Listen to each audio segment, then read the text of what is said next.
तुमचं पण असं कधी तर होतं का? दिवसभर काही ना काहीतरी खातच राहायचं. एखादा दिवस होतंच सगळ्यांचं. तर झालं काय, आम्ही पण केला होता मिनी पिझ्झा. तर पिझ्झा खाऊन घेतला. पिझ्झा खाऊन झालं की लगेच पप्पाने वॉटरमेलन आणलं होतं. वॉटरमेलन खाल्लं. नंतर जिलेबी आणली होती, भजी आणलं होतं. मस्त टीव्ही बघत-बघत खाल्लं. ते खाऊन झालं की लगेचच आईस्क्रीमवर ताव मारला. तर हे संचितला दाखवते मी. संचितबरोबर आम्ही सगळ्यांनी पण खाल्ले. आईस्क्रीम खाऊन झाले की थोड्या वेळाने लगेचच मठ्ठा पिलो. मठ्ठा पिऊन झाले की इथं ठेवला चहा.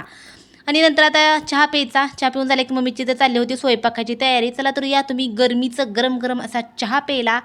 तर घरात कोण चहा पित नाही त्यामुळे एकटीसाठी माझ्यासाठी चहा बनवला होता. मम्मीनं आता स्वयंपाक बनवते. स्वयंपाकामध्ये शेंग वगैरे बनवायची होती. शेंगदाणे भाजून घेतलेत. तर असं आहे, तर आमचा दिवस आज पूर्ण असा खाण्यामध्येच गेला. तुमचा पण असा खाण्यामध्ये दिवस जातो का ते नक्की सांगा. कधी-कधी होतं आणि त्यामुळं आमचं पण असं काही आम्ही खाऊन घेतलं. खाऊन झालं की मग काय नेहमीप्रमाणे भांडे घासून घ्यायची. चला तर मिनी ब्लॉग कसा वाटला नक्की सांगा. बाय.